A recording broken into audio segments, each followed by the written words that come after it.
Mona Lisa নামটা শুনলেই চোখের সামনে একটা ছবি ভেসে ওঠে, তাই না? এটা তো বিশ্বের সবচেয়ে বিখ্যাত পেইন্টিং, কিন্তু ৫০০ বছরেরও বেশি সময় ধরে এই ছবিটা আমাদের যতটা মুগ্ধ করেছে ঠিক ততটাই বিভ্রান্ত করে রেখেছে। তো আসল প্রশ্নটা হলো, এটা কি শুধুই একটা ছবি, নাকি এর প্রতিটি তুলির আঁচড়ে লুকিয়ে আছে কোনো গোপন সংকেত? চলুন আজ আমরা এই রহস্যের গভীরে ডুব দেব, একসাথে খুঁজে বের করার চেষ্টা করব লিওনার্দো দা ভিঞ্চি তার এই মাস্টারপিসে আমাদের জন্য ঠিক কী রেখে গেছেন।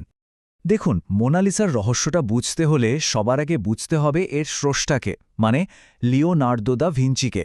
তিনি কিন্তু শুধু একজন চিত্রশিল্পী ছিলেন না, আরে তিনি ছিলেন এক কথায় রেনেসাল জিনিয়াস, একই সাথে বিজ্ঞানী, উদ্ভাবক, আবার দার্শনিক। বলা যায় তার মনটাই ছিল একটা রহস্যের গোলকধাঁধা।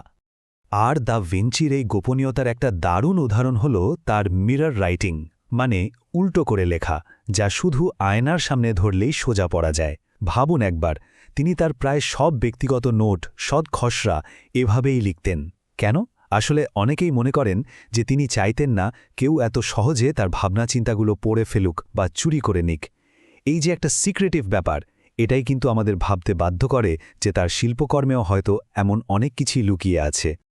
আচ্ছা, এবার আসা যাক সবচেয়ে বড় প্রশ্নটায়, ছবির মূল রহস্যে। এই নারী আসলে কে? বিশ্বাস করুন, শত শত বছর ধরে বড় বড় শিল্প ঐতিহাসিকরা এই একটা প্রশ্নেরই উত্তর খুঁজে চলেছেন। এখন পর্যন্ত ৩টি থিওরি সবচেয়ে বেশি জনপ্রিয়।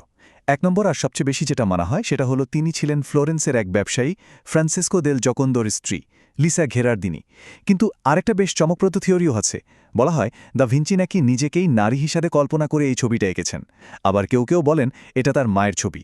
মানে মূল ব্যাপারটা হলো ছবির আসল পরিচয় নিয়েই আমরা আজ পর্যন্ত নিশ্চিত হতে পারিনি। মোনালিসা মানেই তো তার ওই রহস্যময় হাসি, তাই না? এমন একটা হাসি যা এক এক সময় এক এক রকম লাগে।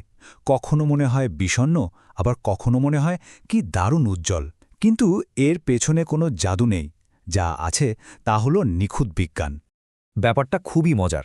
হাসিটা কেন বদলায় তার কারণটা কিন্তু আমাদের নিজেদের চোখেই লুকিয়ে আছে। দা ভিঞ্চি খুব ভালো করে জানতেন আমাদের চোখ কিভাবে কাজ করে। যখন আমরা সোজা মোনালিসা ঠোঁটের দিকে তাকাই, হাসিটা কেমন যেন মিলিয়ে যায়, তাই না? কিন্তু যেই মুহূর্তে আমরা তার চোখের দিকে তাকাই, আমাদের সাইডের দৃষ্টিতে, মানে পেরিফেরাল রিজনে, ঠোঁটের কোণের ছায়াগুলো এমনভাবে ধরা পড়ে যে মনে হয় তিনি হাসছেন। এটা একটা নিখুঁত অপটিক্যাল ইলিউশন, ভাবা যায়? তো এবার চলুন ক্যানভাসের আরও ভেতরে যাই, মানে আরও কাছ থেকে দেখি। হাই টেকনোলজি ব্যবহার করে বিজ্ঞানীরা এমন সব জিনিস আবিষ্কার করেছেন যা শুনলে রীতিমতো অবাক হয়ে যেতে হয়। আমরা যে মোনালিসাকে আজকে দেখি সেটাই কিন্তু প্রথম বা একমাত্র ভার্সন নয়। ফরাসি বিজ্ঞানী প্যাসকেল কোট লেয়ার বাই লেয়ার অ্যানালিসিস করে দেখিয়েছেন যে এই একই ক্যানভাসের নিচে আরও অন্তত তিনটে আলাদা ছবির অস্তিত্ব আছে।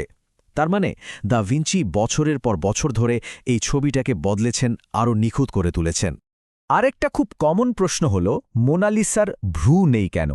প্যাসকেল কোটের গবেষণা কিন্তু বলছে ভ্রু আসলে ছিল, কিন্তু দা ভিঞ্চি যে রঙের আস্তরণ ব্যবহার করতেন তা এতটাই পাতলা ছিল, ভাবুন, মানুষের একটা চুলের চেয়েও সরু, যে শত শত বছর ধরে বিভিন্ন সময়ে পরিষ্কার করতে গিয়ে ওটা ধীরে ধীরে মুছে গেছে।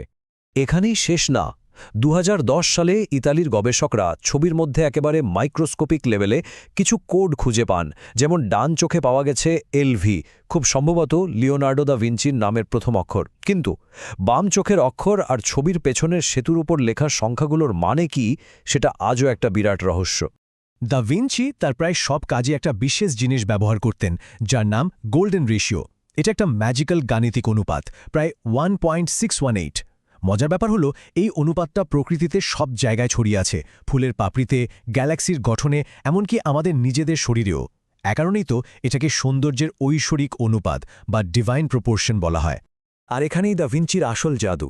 তিনি তো শুধু একটা সুন্দর মুখ আঁকেননি, তিনি এই গোল্ডেন রেশিও ব্যবহার করে দেখিয়েছেন যে আমাদের শরীর আর এই বিশাল মহাবিশ্ব দুটোই আসলে একই গাণিতিক সূত্রে বাঁধা। সেই রেনেসান্সের সময় একটা বিশ্বাস ছিল যে মানুষ হলো মহাবিশ্বের একটা ছোট সংস্করণ। মোনালিসার মুখের এই নিখুঁত মাপজোক কিন্তু সেই গভীর দর্শনকেই তুলে ধরে। মানে তার সৌন্দর্যটা আলাদা কিছু না, বরং এটা মহাজাগতিক শৃঙ্খলারই একটা অংশ।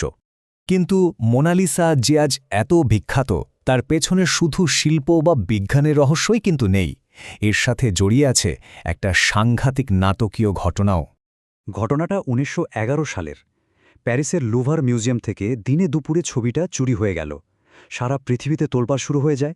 ঠিক 2 বছর পর যখন ছবিটা আবার খুঁজে পাওয়া গেল, তখন মোনালিসা আর শুধু একটা বিখ্যাত পেন্টিং ছিল না, রাতারাতি এটা হয়ে উঠেছিল একটা গ্লোবাল আইকন। আর সবচেয়ে মজার ব্যাপার কি জানেন? চোর ভিনসেনজো পেরুগিয়া, তিনি ছিলেন একজন ইটালিয়ান। তার ধারণা ছিল এই ছবিটা ইটালির জাতীয় সম্পদ, আর তিনি এটাকে দেশে ফিরিয়ে নিয়ে যাচ্ছেন। এই কারণে ফ্রান্সে তিনি ছিলেন একজন অপরাধী, কিন্তু ইটালিতে অনেকেই তাকে দেখত একজন জাতীয় বীর হিসাবে। তো এত কিছুর পর সওয়ালটা হলো, 500 বছর পার হয়ে যাওয়ার পরেও মোনালিসা কেন আমাদের এত টানে? কেন এর রহস্যের যেন কোনো শেষই নেই? এর পেছনে বেশ কয়েকটা কারণ আছে। প্রথমত, ভাবুন, দ্য ভিঞ্চি নিজে এত কিছু লিখে গেছেন, অথচ তার সবচেয়ে বিখ্যাত এই কাজটা নিয়ে একটা শব্দ লিখে যাননি। কেন এঁকেছিলেন, এর মানে কি, সবটাই অজানা।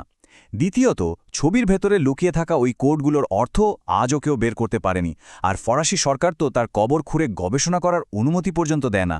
ফলে রহস্য আরও ঘনীভূত হয়েছে। শেষ পর্যন্ত প্রশ্নটা কিন্তু একই জায়গায় এসে দাঁড়ায়। লিওনার্দো দ্য ভিঞ্চি কি শুধুই একজন চিত্রশিল্পী ছিলেন, নাকি তিনি ছিলেন এক রহস্যের স্থপতি, যিনি শিল্পকে ব্যবহার করে আমাদের এক গভীর সত্যের সঙ্গে পরিচয় করাতে চেয়েছিলেন? মোনালিসা কি শুধুই একটা পোর্ট্রেট, নাকি শিল্প আর বিজ্ঞানের এমন এক মেলবন্ধন, এমন এক মহাজাগতিক ধাঁধা যা লিওনার্ডো আমাদের সমাধান করার জন্য রেখে গেছেন? হয়তো তিনি এটাই বোঝাতে চেয়েছিলেন যে আসল সৌন্দর্য বা গভীরতম সত্যকে শুধু চোখে দেখা যায় না, তাকে অনুভব করতে হয়, যুক্তি আর শিল্পের মেলবন্ধনে।